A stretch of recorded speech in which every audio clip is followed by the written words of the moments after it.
All right, so imagine this. You're sitting at a red light, right? On your brand new Harley Davidson Sportster S. Your heart, it's racing, slightly accelerated as you eagerly wait for that light to turn green. And then it happens. You take off.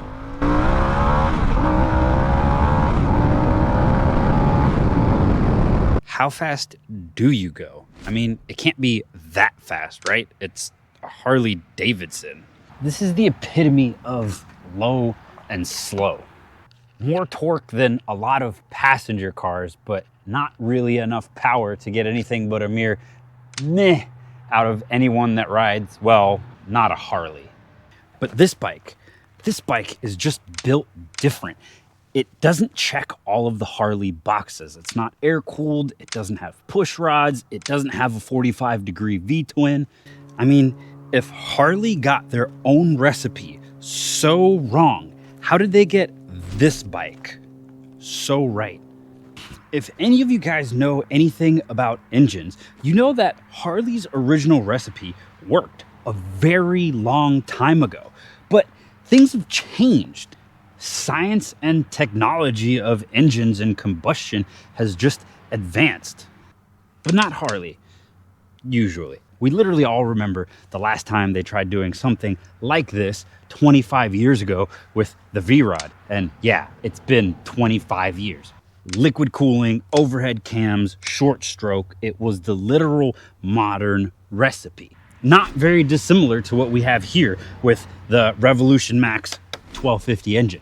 Just like electronic cars back in the 20th century, skinny jeans in the 60s, and touchscreen phones in the 90s, we just weren't ready for how good things could actually be.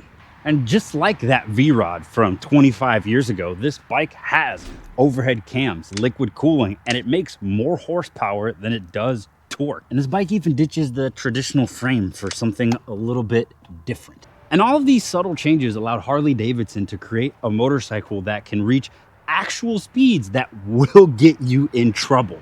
This bike right here literally makes 120 horsepower in this configuration, but this same engine in the Pan America makes 150 horsepower. That means that there's a world out there where this engine can be in a more traditional cruiser, something like the Nightster, and make 150 horsepower. 150 horsepower traditional cruiser. The new CVO RR costs $110,000. 5.5 times more than this machine right here. And it makes 153 horsepower. Seriously think about that. Right now, Harley Davidson can make a bike like the Bronx that costs $14,000 or $15,000 and has as much horsepower as their top tier 150 horsepower motorcycle. What? So how fast is this thing really? In the V-twin world, there's the Desert X, which makes 10 less ponies and a few less torque. And yeah, I understand that's a different class motorcycle, but it's fairly close. And then all the other twins are just ginormous engines that can't compare. And then we have parallel twins, which none of those make over 100 horsepower.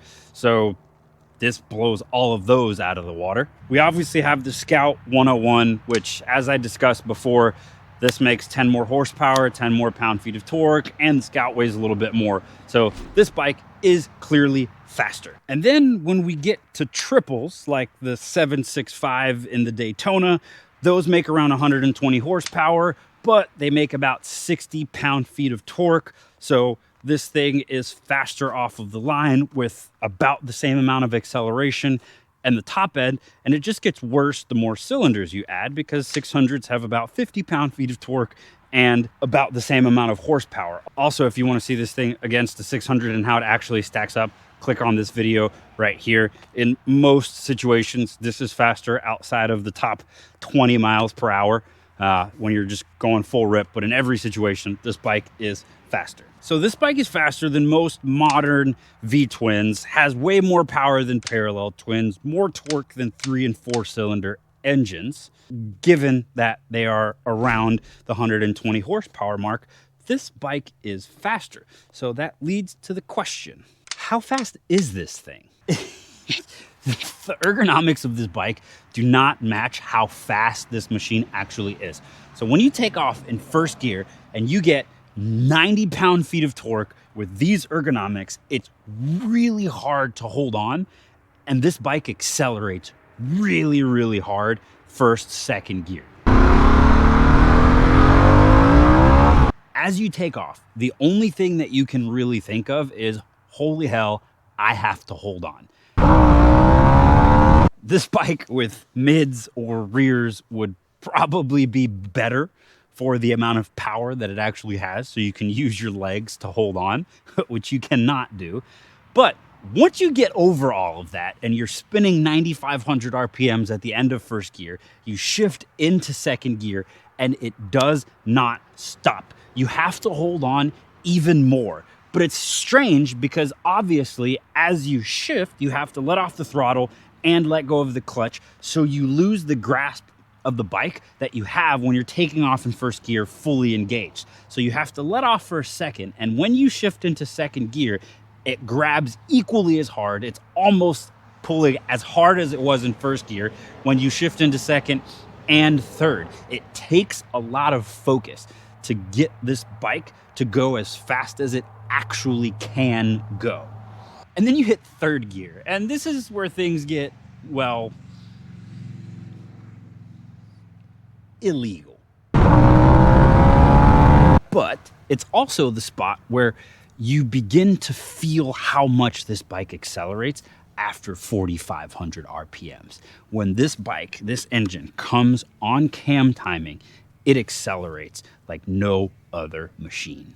And the crazy part is you rip through third gear basically as fast as you do first and second. It really is. Choose through those first 3 gears really, really quickly.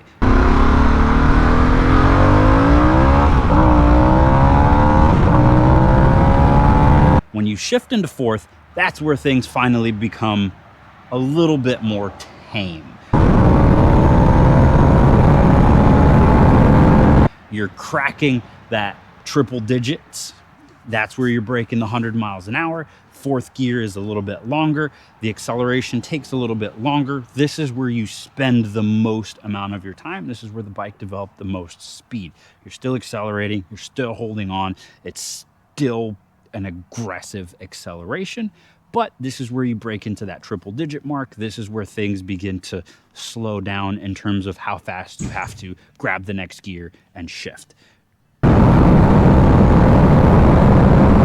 Crack into fifth gear, that's where you begin to notice that it is a V-twin engine. They don't breathe the best, they don't make the best top end power, and it also doesn't rev out to 16,000 RPMs. It only revs out to about 10,000. In fifth gear is where you begin to notice the power taper that most V-twins have. And it's slightly convenient because fifth gear is kind of where you hit the speed limiter that Harley set at about $135.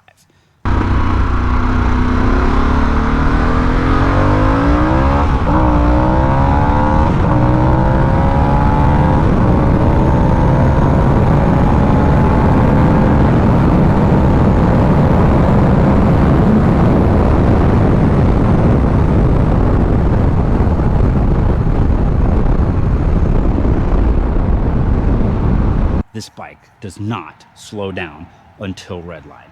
Even in fifth gear, even when you get used to the power and you can tell that it starts to taper a little bit, this bike still pulls all the way through fifth gear. It is a fast machine. Given that it's 135 limited, if you watch the video where this thing runs against the 600, that's exactly when this bike gets passed, when it hits the speed limiter. Up until that speed, this bike accelerates harder off of the line all the way through every single gear until it just literally cannot go any faster. If you guys are interested in a Sportster S, this bike is an absolute hoot to ride. It is 100 pound-feet of torque, so it accelerates and it feels like 1,000 as you rip the throttle, as you give it more acceleration. It does not go that fast because obviously it only makes 120 horsepower. But I would like to see what this bike can do on a dyno. I'd like to get an exhaust. I want to see what can happen. And if there's a world or a way to get this bike to make 150 horsepower, just like the Pan America.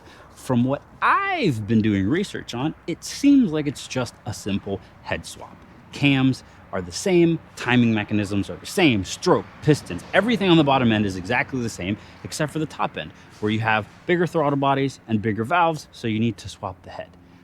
I need some help affording those things. If you like this video, give it a thumbs up, subscribe, and the most important thing that you can do, if you have a friend that wants to get a Sportster S, send them this video. Share it with a friend or watch another. The algorithm wants you to keep on watching, so if you could click on this video right here and check out more Sportster S content, I would greatly appreciate it. Thank you for watching.